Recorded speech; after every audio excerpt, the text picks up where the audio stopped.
Assalamualaikum warahmatullahi wabarakatuh. Salah. Bismillahirrahmanirrahim. Alhamdulillahirabbil alamin. Assalatu wassalamu ala asrofil anbiya'i wa mursalin sayyidina wa maulana Muhammadin wa ala alihi washabihi ajmain amma ba'du. Sahabat-sahabat TVNU Ulingi yang dirahmati Allah dan juga sahabat Anissa yang menyaksikan siaran kami pada kesempatan kali ini. Alhamdulillah kami bisa kembali bersua di tengah-tengah pemirsa sekalian dan juga sahabat-sahabat sekalian. Kali ini seperti biasa program Mampir Ngombe bersama dengan RSU Anissa kita menyajikan konten-konten yang terkait dengan dakwah khususnya dalam bidang kesehatan. Pada kesempatan kali ini kita bersama seorang dokter yang pasti ganteng karena laki-laki. Laki-laki. Kalau perempuan cantik. Beliau muda, bertalenta dan luar biasa. Beliau bernama Dokter Mangku, spesialis urologi. Bagaimana dok kabarnya? Alhamdulillah baik. Alhamdulillah.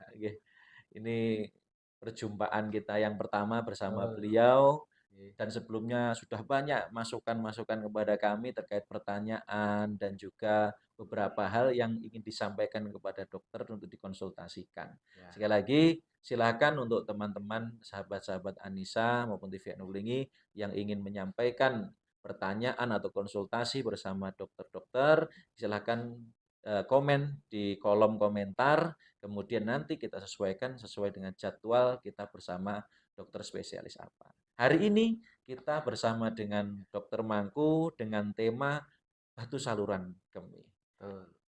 Dok, sebelumnya kami mohon diberikan wawasan terkait dengan apa sih saluran kemih atau kita pernah mendengar juga kantung kemih dan Ya. sebagainya. Oke, jadi saya jelaskan dulu sebenarnya ini merupakan penjelasan dari urologi. Kita jelaskan dulu urologi. Urologi merupakan cabang ilmu bedah yang menangani saluran kemih baik pria maupun wanita dan khususnya organ genital pria. Kalau organ genital wanita miliknya dokter kandungan. Kalau genital pria miliknya urologi. Jadi urologi ini ilmu bedah yang mengatasi masalah saluran kencing baik pria dan wanita dan saluran genital pria. Nah, sekarang masalah saluran kencing ya, apa saja. Nah, kalau saluran kencing di tubuh itu dimulai dari atas ada ginjal. Manusia normal itu punya dua ginjal, kanan dan kiri. Ginjal itu tugasnya menyaring darah, darahnya disaring, dia akan menghasilkan air kencing. Air kencing dihasilkan di situ, dia akan turun, ada pipa namanya ureter. Sama, ada penghasilnya, ginjal, nyaring darah, darahnya disaring jadi air kencing, sisanya masuk pipa namanya ureter. Setelah dari ureter ada tandon, namanya kandung kemih. Tandon itu namanya. Tandon, atau buli-buli, dalam bahasa medisnya buli. Nah, dari buli itu nanti tandon ketika dia penuh mengisi lebih dari separuh kapasitas, otot-otot dan saraf itu akan memberikan rangsangan ke otak bawah. Ini waktunya kencing. Oleh karena itu kenapa ketika ada rangsangan ingin pipis, ketika volume kandung kencingnya terisi urin lebih dari separuh, dia masih bisa nahan pipis karena masih ada separuh lagi yang kosong. Cuman setelah ada sensasi ingin kencing kadang kita bisa nahan, kadang kalau udah penuh banget kita nggak bisa, pasti kesakitan. Nah, setelah kandung kencing ada saluran ke bawah namanya uretra. Uretra itu pipa terakhir yang kerannya ke bawah. Laki-laki sama perempuan sama, cuman yang membedakan perempuan lebih pendek uretranya, laki-laki lebih panjang karena melewati, laki-laki yang ada penisnya. Punya selang. Punya selang. Jadi lebih teratur. Lebih teratur. Betul. Kapasitas tandon atau kandung kemih itu antara laki-laki perempuan apakah sama? Terus kisarannya berapa? Kalau kapasitas laki-laki sama perempuan tidak ada beda. Cuman berdasarkan usia, semakin bertambahnya usia, maka kapasitasnya akan semakin bertambah. Bertambah ya? Ya, cuman pada kondisi saat dewasa, misalkan pasien sudah balik, masuk kalau di dalam balik atau sudah dewasa itu kapasitasnya akan sama. Kemungkinan untuk rata-rata isian untuk kapasitas itu sekitar 500 sampai 800 cc. Jadi tadi kalau sudah full atau separuh lebih akan memberikan Ya, respon ya ya ke separuhnya oke. 500 berarti mungkin sekitar 150, 200, 250 itu sudah akan memberikan respon gitu. Oh ini waktunya dikeluarkan.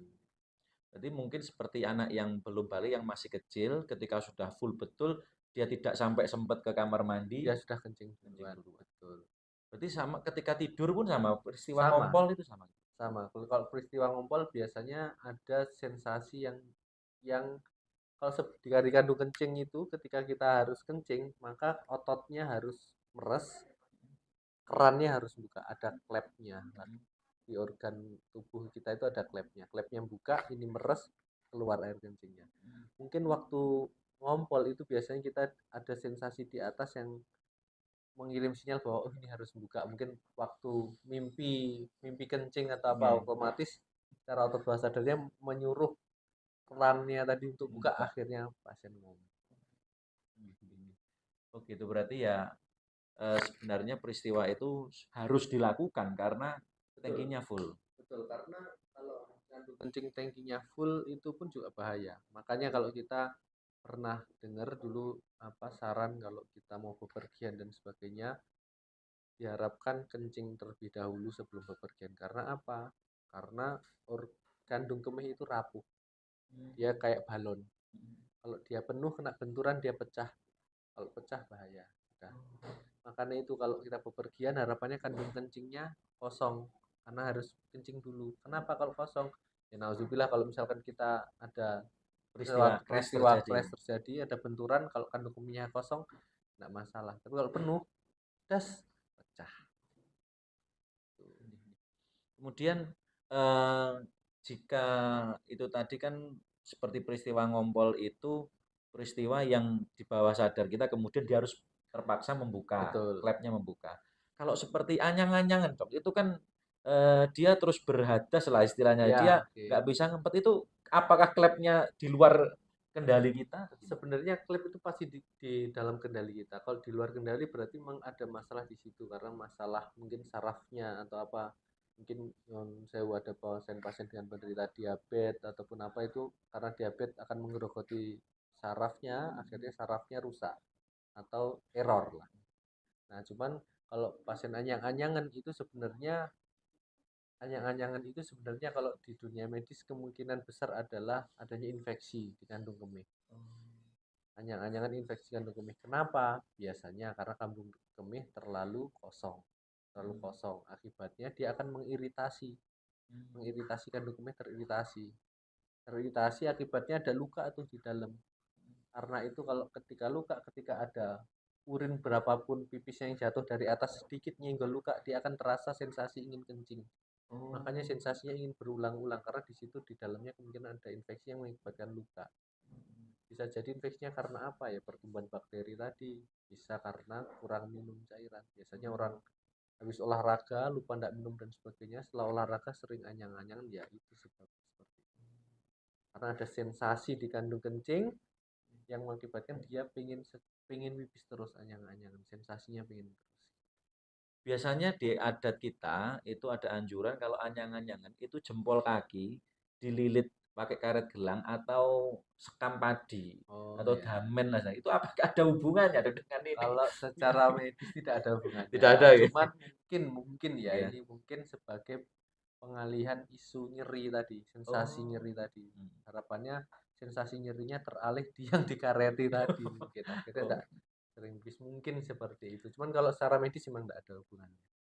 nggak ada hubungannya antara Enggak ini. ada. Oke. Kemudian dok, tadi dikatakan bahwa kantung kemih kita itu rapuh, kemudian bagaimana alurnya kencing itu tadi.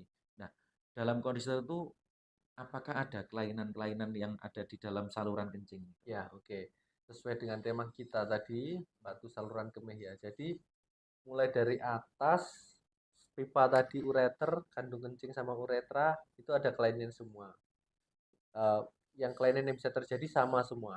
Di ginjal, di ureter, kandung kemih sama uretra, saluran kencing bawah itu bisa terjadi batu saluran kemih. Bisa terjadi keganasan atau tumor. Tumor itu namanya benjolan. Tumor itu artinya benjolan. Dalam dunia medis tumor berarti belum tentu ganas dia. Tumor itu benjolan itu ada yang jinak, ada yang ganas. Ya, jadi di ginjal bisa terjadi tumor, di ureter bisa terjadi tumor, di kandung kencing bisa terjadi tumor, di ureter bisa terjadi tumor. Yang ketiga bisa terjadi juga infeksi. Infeksi di ginjal, di ureter, di kandung kencing semua bisa. Jadi tiga itu terus juga ada bisa terjadi trauma. Trauma itu ada luka karena mungkin kecelakaan dan sebagainya bisa robek di dalam, luka di dalamnya seperti itu. Jadi penyakit-penyakit yang mungkin adalah batu, Ya. infeksi, tumor baik keganasan atau jinak maupun trauma atau luka baik di batu ginjal, batu ureter, batu guli, batu uretra, tumor ginjal, tumor ureter, tumor guli, tumor uretra, ataupun trauma bisa terjadi semua. Kalau andai kan sudah terkena batu saluran kemih, apakah harus operasi? Ya, oke. Batu saluran kemih apakah harus operasi? Jawabannya adalah tidak. Pada kasus-kasus tertentu. Kasus apa? Pertama, batu saluran kemih yang tidak menimbulkan gejala. Misalkan nih, tidak apa-apa, pas kita cek up USG, ada batunya kecil. Selama tidak menimbulkan gejala, selama tidak menimbulkan keluhan, kita terapi dengan simptomatis saja. Tapi kalau sudah menimbulkan keluhan, maka itu jawabannya satu harus dioperasi. Jadi memang kalau batu itu obatnya adalah diambil. Ya, dikeluarkan bisa lewat apa, bisa diambil, atau kalau batunya kecil dia bisa keluar sendiri atau dengan bantuan obat. Syaratnya batunya ukuran kecil, kurang dari setengah senti, segini mungkin kecil. Itu bisa tanpa operasi, harapannya keluar sendiri. Tapi kalau misalkan batu itu kecil, meskipun kecil dia tidak bisa keluar, menimbulkan nyeri, terus menimbulkan gejala yang lain, ya memang harus diambil. Ya. Nah, urologi sendiri memang mengatasi masalah batu itu kita lebih, kalau zaman dulu operasi pasti dibelek, boleh disayat gitu, kalau kita enggak. Kita bisa menggunakan laser, kita menggunakan alat canggih tanpa luka. Tanpa luka. Untuk kasus-kasus batu tertentu kita tanpa luka. Jadi setelah dioperasi ya enggak ada bekas lukanya. Seperti itu. Bukan sulapan tapi memang pakai alat canggih. Oke. Kemudian ini ada titipan pertanyaan dari netizen, terutama yang masuk di Instagram RSU Anissa. Apakah susah minum air putih itu bisa menyebabkan gagal ginjal? Oke, susah minum air putih menyebabkan. Sebenarnya gagal ginjal itu sesuatu, kalau orang ngomong gagal ginjal itu mungkin sesuatu yang kronis, atau memang ada gagal ginjal akut. Cuman sesuatu yang kronis itu, artinya kronis itu dia berlangsung lama. Sebenarnya berlangsung lama, gagal ginjal itu penyebabnya macam-macam. Berlangsung lama. Misalnya orang punya tensinya tinggi, punya masalah kolesterolnya tinggi dan sebagainya, itu yang diabetes, itu yang mengakibatkan ginjalnya rusak, gagal ginjal. Kalau minum sebenarnya dia akan cenderungnya ke gagal ginjal akut atau gagal ginjal yang sifatnya segera. Misal kita kurang minum, kita olahraga terus dan sebagainya, namanya dehidrasi. Kekurangan minum itulah yang mengakibatkan ginjalnya rusak, tapi dalam akut itu maksudnya rusak yang barusan terjadi. Dan ketika diisi cairan itu biasanya akan kembali normal. Nah, kalau selama seperti kekurangan minum dalam waktu yang jangka lama, ya lama-lama ginjalnya juga bisa rusak. Namun biasanya kalau gagal ginjal itu ada penyakit penyertanya, misalkan hipertensi, diabetes dan sebagainya, penyakit metabolisme yang lain, kolesterol dan sebagainya. Itu yang mengakibatkan gagal ginjalnya, yang dalam arti sesungguhnya yang orang harus membutuhkan cuci darah dan sebagainya. Menyambung terkait dengan batu ginjal tadi, ya. Itu kan bisa saja keluar sendiri nantinya. Betul. Kalau dalam literasi, dalam kitab klasik kami di fikih itu dikatakan yang bisa keluar dari dua jalur itu satu berupa cairan. Iya, betul. Kemudian darah, berupa darah. Kemudian ada yang berupa nanah, betul. Ada yang berupa batu. Kemudian ada lagi berupa hewan. Contohnya kalau dari jalur belakang itu biasanya kerminan. Ya, nah, yang berkaitan dengan saluran depan ini kan cairan yang berupa air, kemudian Oke. darah, nanah, dan Ya. batu. Nah, ini kalau dalam medis bagaimana dokter? Dalam medis sesuai dengan apa yang ada di fikih ya. Ya. Jadi memang yang pertama keluar cairan, memang dari saluran kencing. Jadi kita harus tahu dulu saluran kencing sama saluran depan. Saluran kencing itu Ya, saluran depan, belakang itu saluran pencernaan. pencernaan. Itu sebenarnya tidak ada hubungan langsung. Tidak ada hubungan langsung Tidak gitu. ada hubungan langsung. Hubungannya adalah lewat pembuluh darah saja. Cuman secara langsung misalkan ada selang antara penghubung saluran kencing sama saluran cerna itu tidak ada. Jadi berdiri sendiri-sendiri. Kalau di depan tadi produksinya adalah cairan, betul. Memang kalau saluran kencing produksinya memproduksi urin. Urin. Ya, selain itu bisa juga memang selain urin juga ada cairan kalau pada laki-laki adalah sperma. Ya. Terus kalau nanah, betul juga bisa menghasilkan nanah jika seseorang itu menderita suatu infeksi. Infeksi yang lama, darah yang di dalam itu, darah yang mati itu namanya nanah. Nanah itu Hmm. sebenarnya terbentuknya dari darah yang sudah mati dalam waktu lama. Dia akan Oh. keluarnya sebagai nanah. Atau infeksi yang lama itu keluarnya produk akhirnya nanah.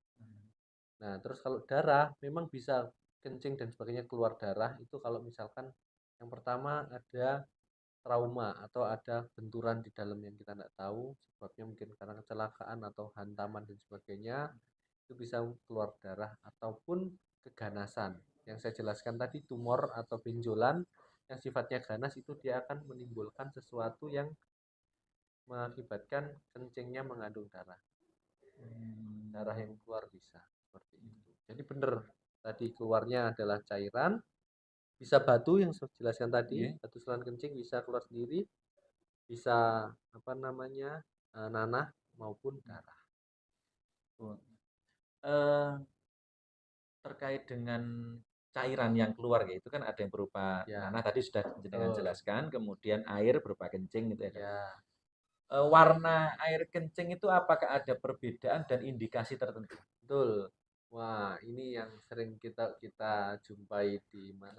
Kalau kita misalkan di toilet itu ada Oke. perbedaan warna. Ya, memang seperti itu karena warna yang disaring di ginjal itu dia akan mencerminkan apa yang kondisi dalam tubuh. Misalkan nih, air kencingnya terlalu pekat, terlalu kuning, apalagi kuning kemerahan itu berarti menandakan bahwa ada sesuatu di saluran kencingnya. Mungkin Hmm. kekurangan cairan atau mungkin ada penyakit. Oleh karena itu, kencing yang bagus adalah seharusnya normalnya adalah jernih. Harusnya jernih. Harusnya jernih. Jernih itu menandakan bahwa ginjalnya sehat, cairan yang kita konsumsi itu memenuhi. Jadi kalau misalkan cairannya kita kurang, maka urinnya akan pekat. Pekat cenderung ke kuning pekat. Kuning pekat sampai ke merah bata kalau misalkan memang disertai dengan adanya infeksi dan perdarahan. Seperti itu. Semakin jernih semakin bagus. Semakin jernih semakin bagus nih. Betul. Kemudian tadi yang terkait dengan cairan juga yang keluar dalam literasi kita itu ada beberapa cairan kental yang keluar dari Ya, kita. Itu yang pertama adalah sperma dalam kajian kita ya, itu keluarnya disertai dengan ejakulasi kalau dalam istilah ya, medisnya betul, betul. syahwat yang Ya, memancar. Kemudian ada yang kedua itu madi. Madi itu melihat sesuatu syahwat keluar cairan bening yang hanya seperti netes gitu dok, ya, tapi dia tidak disertai syahwat, jadi tidak banyak. Itu ya, najis. ya, Kalau sperma suci, eh, tapi harus mandi. Kalau apa tadi mandi. madi, madi itu najis, dia harus mencuci tapi tidak harus mandi. Ada Ya, lagi wadi. Wadi itu cairan yang keluar, tapi biasanya sebab karena kecapean atau kelelahan dan ya, sebagainya. betul. Itu kalau menurut penjelasannya dari medis sperma, madi, wadi itu tadi bagaimana? Ya, jadi sperma itu asal usulnya kalau dari medis itu diproduksi di kalau laki-laki yang punya sperma kan cuma Iya. laki-laki itu produksinya ada di testis testis Testis itu ya. buah zakar Oh, buah zakar niku ya. yang Dua kanan nih. kiri dua nah Iya, buah iya. zakar itu dua itu memproduksi sperma dia akan keluarnya kan tetap lewat penis kan lewat Iya. saluran kencing itu dia akan masuk ke prostat. Hmm. Nah, fungsinya prostat itu adalah menghasilkan karena prostat kelenjar, jadi dia menghasilkan cairan yang nantinya akan membersamai sperma tadi. Mungkin yang dikatakan awalnya ketika terangsang tapi tidak keluar sperma tapi keluar Madi madhi. nggih. Madhi itu tadi mungkin cairan dari prostat itu. Hmm. Nah, sedangkan kalau cairan yang satunya yang apa? Wadi tadi. Wadi tadi itu memang di saluran kencing itu memang ada kelenjar. Di saluran kencing di penis itu ada kelenjar-kelenjar kecil. Kelenjar-kelenjar kecil itu dia akan mengeluarkan sekret. Sekret itu zat sisa. Sama seperti kulit kita juga akan mengeluarkan sekret yaitu keringat. Sama di dalam kulit, di dalam saluran kencing itu ada kelenjar yang dia akan mengeluarkan cairan juga yang mungkin kemungkinan itu wadi. Wadi. Apakah sama seperti kandung kemih? Seperti sperma ini apakah produksinya bisa sampai full gitu? Sperma itu dia akan dikeluarkan kalau memang ada rangsangan. Hmm.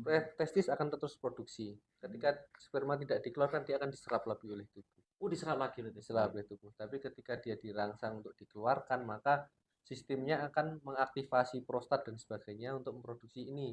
Spermaku mau keluar, prostat harus produksi cairan untuk membersamai sperma tadi untuk keluar. Ini ada mitos ini yang menyampaikan bahwa kalau nanti full akan membatu spermanya Oh, gitu. enggak. Atau malah yang dari netizen yang agak usil itu mengatakan ini harus dikeluarkan kalau bisa Wah, enggak. karena biar bisa full nanti Nah, gitu. itu menurut saya itu apa pendapat yang eh, kurang bijak ya maksudnya. Yeah. Maksudnya memang tidak ada yang ini harus dikeluarkan. Memang kalau harus dikeluarkan itu tubuh itu akan keluar ini kok. Kalau orang bilang libido. Jadi Yeah. rangsangan syahwat itu akan alamiah sebenarnya, bukan Alamiah. karena terpaksaan dan sebagainya. Jadi untuk masalah sperma nanti kelebihan sperma enggak. Sperma itu kalau tidak dipakai dia akan diserap lagi oleh itu. Oh, akan diserap lagi. Ya, jadi akan disirkulasi lagi oleh itu. Enggak masalah. Tadi nyinggung gini, tentang buah dakar ya atau dalam Ya, istilah ini testis ya. testis betul. Itu ini titipan pertanyaan juga yang sering Ya, masuk ke kita dari teman-teman santri itu agak sering ditemui buah testis laki-laki atau buah dakar itu ukurannya tidak sama antara oke. kiri dan kanan. Itu apakah normal ataukah kelainan? Ya, oke. Menjawab seperti itu, yang pertama, apakah ukuran testis itu tidak sama? Jawaban sebenarnya adalah sama. Mungkin perbedaannya range-nya tidak terlalu Signifikan. signifikan. Sebenarnya harusnya relatif sama. Sebenarnya kalau di medis malah sebenarnya tingginya yang kadang tidak sama. Oh, tingginya ya, bukan. Betul. Yang sebelah kiri biasanya lebih panjang Oh, karena ya ada cabang langsung. Kalau dari medis itu ada pembuluh darah yang langsung dari atas. Biasanya yang kiri lebih panjang. Biasanya lebih lebih lebih yang kanan lebih di atas, yang kiri iya. lebih di bawah. Sebenarnya mungkin secara penampakan, yang kiri lebih besar, sebenarnya kemungkinan enggak sih. Iya, iya. Sebenarnya itu sama. Cuman ada kasus-kasus tertentu memang besarnya enggak sama. Berarti kalau misalkan enggak sama harus diperiksakan dokter urologi. Apakah enggak samanya itu karena ada masalah apa namanya? Ada masalah kesehatan atau enggak? Yang sering-sering terjadi adalah adanya kanker di testis itu. Oh, Itu yang harus diwaspadai. harus diwaspadai Biasanya itu ya. testisnya akan lebih besar dan lebih mengeras. Seperti itu. Berarti kalau misalkan besarnya tidak sama, berarti kemungkinan ada kelainan, itu harus diperiksakan. Harus diperiksakan. Cuman normalnya memang relatif sama kanan kiri. Cuman perbedaannya mungkin tidak signifikan. Jadi normal-normal aja ya. Oh iya, betul. Normal-normal aja guys, teman-teman Ya. santri yang mungkin kalau bingung biasanya bingung pilih jalan yang mana atau Wah, istiqorohnya. rokok dulu. Oke, oke, oke. Wah, ini luar biasa sekali, banyak sekali keterkaitan dengan terutama literasi dalam hal agama ini tadi ya. Ya, Oke. Kemudian Dok,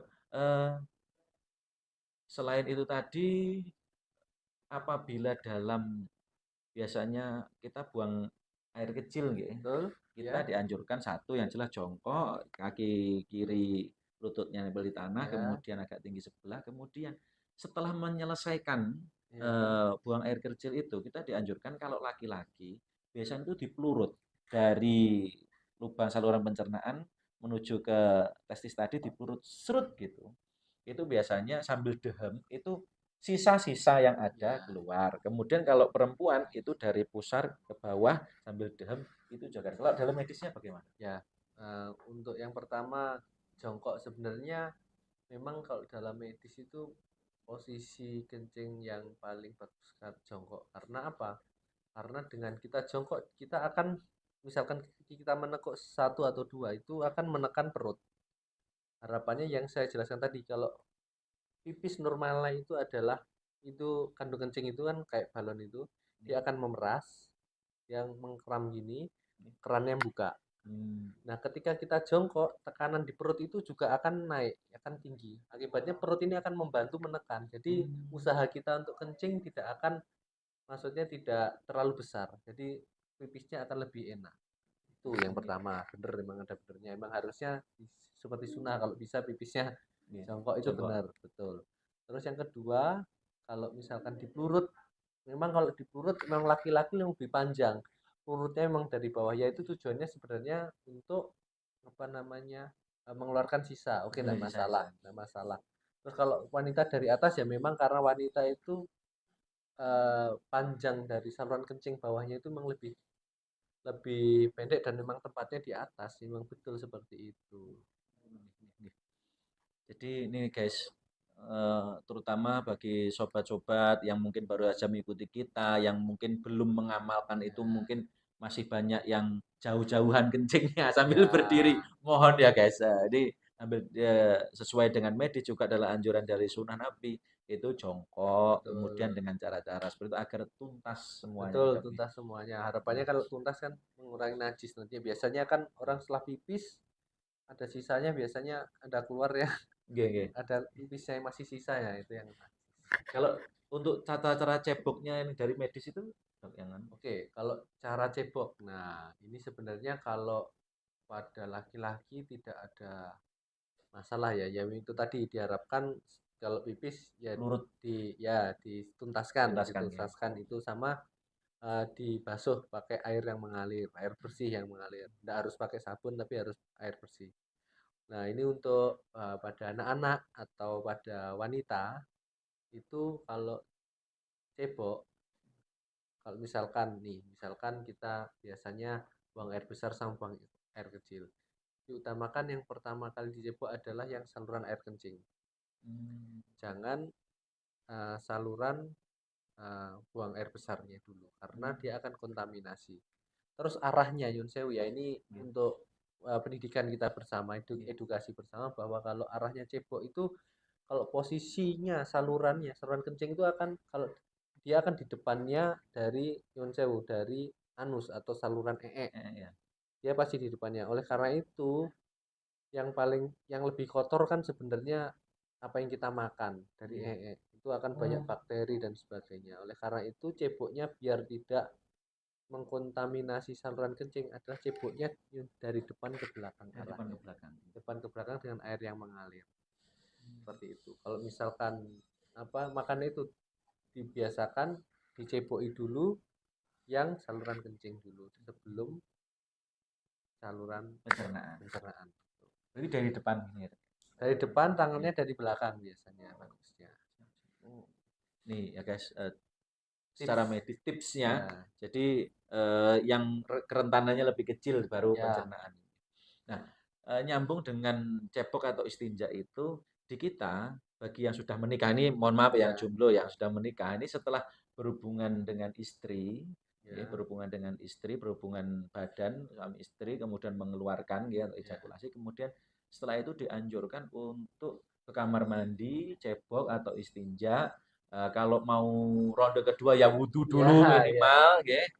Atau mungkin mandi dan sebagainya, tapi dianjurkan untuk cebok dulu atau buang air kecil. Biasanya kan disertai ada rasa ingin buang air kecil. Nah, bagaimana Dok? Kalau menurut medis tips seperti itu ya memang kalau kajiannya? kalau dari secara medis untuk kita berhubungan setelah berhubungan kita bersih diri itu memang sesuatu yang disarankan untuk seperti itu. Karena apa? Karena ya kalau kita berhubungan otomatis kan kita menghubungkan dua Iya. dua organ yang berbeda dan yang kita tidak tahu apakah apa namanya organ itu bersih atau enggak. Oleh karena itu harapannya kita segera membersihkan atau cebok harapannya tidak ada kuman yang naik ke atas karena kuman itu kan kita kasat mata bisa melewati saluran kencing bisa naik dari situ. Oleh karena itu dengan harapannya dengan kita cebok otomatis kita akan mengurangi resiko terjadinya infeksi di kemudian hari. Sebenarnya Hmm. seperti itu.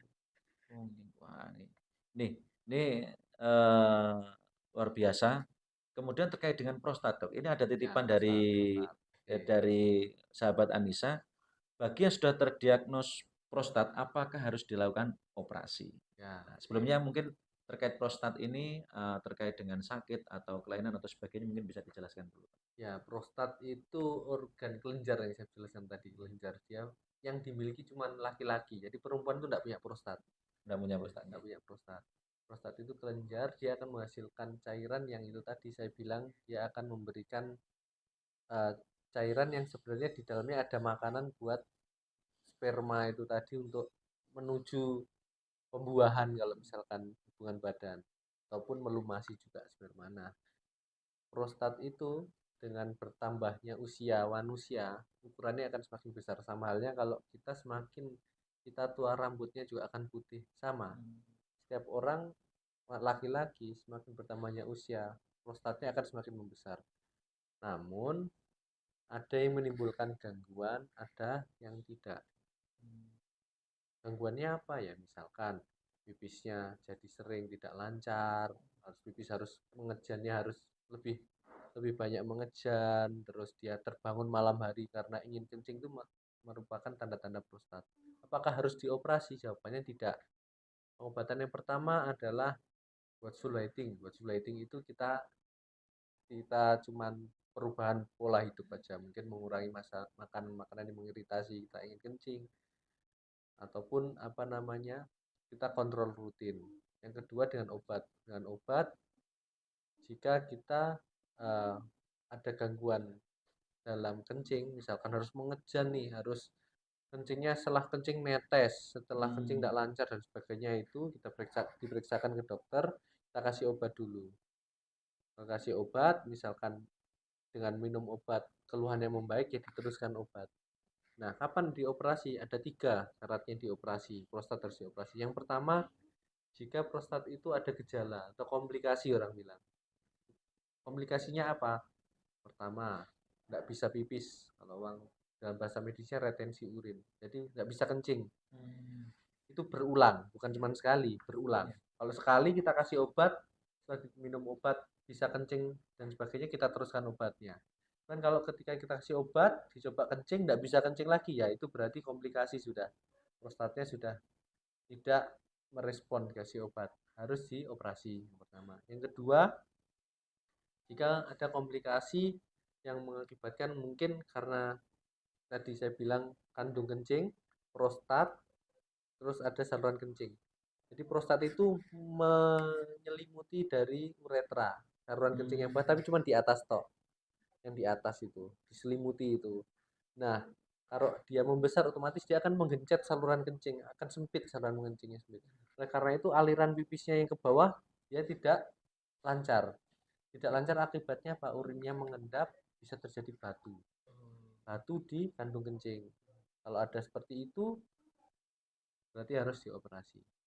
Atau dengan mengendapnya air kencing tadi, dia akan karena air kencing zat sisa, akibatnya dia mengendap di situ akan menjadi pertumbuhan kuman. Akibatnya orang yang prostatnya besar dia akan sering menjadi infeksi.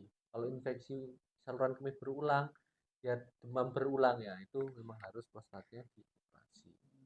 Ataupun memang karena air kencingnya penuh tidak bisa keluar, dia akan balik itu. Air itu akan balik, kalau kencingnya penuh dia akan balik ke atas sehingga ginjalnya bengkak. Nah, kalau ada tanda-tanda seperti itu harus dioperasi.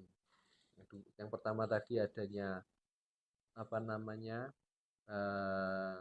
pengobatan yang tidak berhasil, yang kedua adanya komplikasi, yang ketiga adalah keinginan pasien. Dok, saya Hmm. terganggu nih, saya pengen operasi, ya silahkan. Oh, bisa nggih. Ya bisa. Kemudian lagi terkait hernia, Dok. Apakah hernia ini masuk dalam kategori sakit di area apa saluran kencing? Ya, Kemudian karena biasanya kalau hernia itu testisnya membengkak. Gimana? oke. Jadi hernia itu sebenarnya pengertiannya adalah tonjolan dari usus. Jadi yang saya jelaskan tadi bahwa tidak ada hubungannya saluran kencing sama saluran cerna. Pencerna. Cuman di situ ada sekat, namanya diafragma, apa namanya, abdomen itu ada sekat, di mana pada kondisi tertentu, biasanya pada orang-orang yang angkat beban ataupun orang tua, kan otomatis kan kekuatan ototnya menurun itu. Usus itu akan turun ke bawah. Nah, turun ke bawahnya itu namanya hernia. Dia akan, misalkan nih ada sekat ini, dia ada robek di sini, dia usus itu akan turun ke bawah, itu namanya hernia. Nah, di bawahnya, soal di bawahnya sekat ini saluran kencing. Nah, hernia itu kan pasti letaknya di sini. Oleh karena itu, testisnya membesar itu sebenarnya bukan testisnya yang membesar. Ususnya masuk di belakangnya testis itu tadi. Akibatnya kandungnya seperti membesar. Itu untuk hernia seperti itu ranahnya dokter spesialis bedah. Oh, ya. Wah, Ya, ini luar terapinya ya nanti dibedah, ya. ya ususnya ditarik ke atas, ya yang lubangnya tadi, yang ototnya lubang tadi ya ditempel atau dijahit. Wah, ini tidak terasa dok. Ini sangat Ya, ya, ya. pertanyaan-pertanyaannya bagus juga, namun kita terbatas oleh Ya, waktu ini. siap, Oh, nah sekali siap. nanti saya tahu kesibukan dokter juga luar Ya, biasa. Oke, nanti kita akan lanjutkan lagi. Namun sebelumnya untuk sebagai penutup acara kita, mohon tips dok untuk ya. menjaga kesehatan fungsi saluran atau kandung Oke. kemih. Saluran kemih. Oke, tipsnya yang pertama adalah karena saluran kemih ini memproduksi air kencing, di mana air kencing itu diproduksi dari sirkulasi darah yang cukup. Oleh karena itu kita dianjurkan untuk minum air putih yang cukup. Harapannya fungsi ginjal kita itu tidak berat. Nah, gimana cara minum air putih yang cukup? Yang pertama sebenarnya diukur dari jumlah kencing kita. Jumlah air kencing kita itu minimal sebenarnya menurut literatur 2 sampai 3 liter Per hari. bukan minumnya loh ya, itu Oh, keluarnya. keluarnya, karena air yang kita minum itu akan masuk ke saluran cerna, bukan ke saluran kencing loh, air minum Ya. gitu masuk ke saluran cerna, dari saluran cerna di usus, dia akan diserap oleh usus, disalurkan pembuluh darah ke ginjal. Jadi air Oh, minum itu tidak langsung murni ke kencing, enggak, kencing. dia akan disaring oleh usus, sama Iya. usus diserap, dimasukkan ke ginjal. Nah, selain itu air minum juga dipakai tubuh untuk metabolisme dan sebagainya. Oleh karena itu sebenarnya bukan minumnya yang 2 liter gitu, bukan harus, harapannya sebenarnya air kencingnya. Air kencingnya minimal 2 sampai 3 liter. Kasarannya kalau kita boleh bilang bagus-bagusnya ya se air botol air minum yang 1,5 liter satu itu. setengah liter itu ya, kita kan ngira-ngira aja, nah Ngira-ngira. mungkin kita tiap hari harapannya kita kencingnya sekitar segitu. Terus dengan kita menjaga air minum seperti itu, harapannya kita terbebas dari penyakit-penyakit yang dari saluran kencing, bisa batu, infeksi, dan sebagainya. Namun, minum banyak itu juga tidak dianjurkan pada pasien-pasien tertentu dengan penyakit tertentu. Misalkan dia punya masalah jantung, masalah gagal ginjal sebelumnya, itu harap dikonsultasikan ke dokter. Cuman sebagai orang yang tidak punya gejala atau orang yang normal, itu harapannya air kencingnya banyak. Yang pertama itu. Terus yang kedua, mengenai masalah saluran kencing sering-sering infeksi. Infeksi terkait sama masalah cebok. Yaitu tadi yang saya jelaskan, kalau cebok diusahakan dimulai dari saluran kencing dulu, baru Saluran pencernaan. saluran pencernaan, agar tidak terkontaminasi. Sering pada anak-anak juga, apa namanya, sering terjadi infeksi saluran kencing karena yaitu tadi, mungkin cara ceboknya salah, yang pertama. Yang kedua, biasanya anak-anak pakai pampers tidak segera dibersihkan. Itulah kenapa sunahnya kalau setelah kencing segera disucikan atau dibersihkan. Itu kalau anak-anak biasanya pakai pampers, untuk menghindarinya gimana? Ya sudah, untuk anak-anak sering ganti pampers, dan kalau bisa namanya, kalau di medisnya, toilet training atau dilatih untuk kencing pada anak-anak, seperti itu. Terus sama tadi ya, saya juga pesan ini untuk edukasi bersama, bahwa ketika kita bepergian diharapkan mengosongkan kandung kencing dulu. Kita normalnya pipis itu 4 jam sekali. 4 jam sekali. Normalnya 4 jam sekali harus dikosongkan. Nah, ketika kita bepergian, sebelum bepergian dikosongkan. Ketika kita bepergian berapa jam, lebih 4 jam, sudah kita mampir di toilet, rest area, kita kencing. Seperti itu. Harapannya ya kita mencegah hal-hal yang tidak diinginkan, misalkan terjadi benturan apapun, kuli kita aman. Karena dengan pecahnya kandung kencing itu mengganggu dan membahayakan Tubuh untuk kita. tubuh kita. Seperti itu yang bisa saya sampaikan. Semoga masyarakat teredukasi dan Amin. sehat selalu. Amin, amin, amin. Di antaranya intinya kalau kita kena serangan HIV harus segera dituntaskan. Ya, Hasrat ya. ingin Ini pipis. tipis. Ya, iya, ya. Ini tipis. Baik, terima kasih Dok. Ya, terima Sukses kasih. selalu. Terima Mudah-mudahan kasih. Terima berkah kasih dalam TVNU ya. karirnya dan sukses Ya, kapan-kapan kita ngobrol lagi. talk show lagi Ya, ya, oke. bersama. Terima kasih. Terima kasih Dokter. Ya, Alhamdulillah. Mungkin closing statement dari jenengan. ya sayangilah organ tubuh kita dengan kita hidup gaya hidup yang sehat. Luar biasa. Terima kasih. Sahabat-sahabat yang dirahmati Allah, sekali lagi di antara reduksi dari apa yang kita bicarakan juga terkait dengan toharoh. Itu kenapa dalam literatur kitab kita, dalam sebelum mencapai ke sholat dan ibadah yang lain, toharoh atau bersuci itu dipelajari lebih dahulu. Di antara tadi terutama ketika buang air kecil sudah disampaikan oleh dokter bahwa kita harus menjaga betul dan sudah diajari kesunahan-kesunahan yang juga terbukti di dalam medis. Ini sudah diajarkan oleh Nabi kita.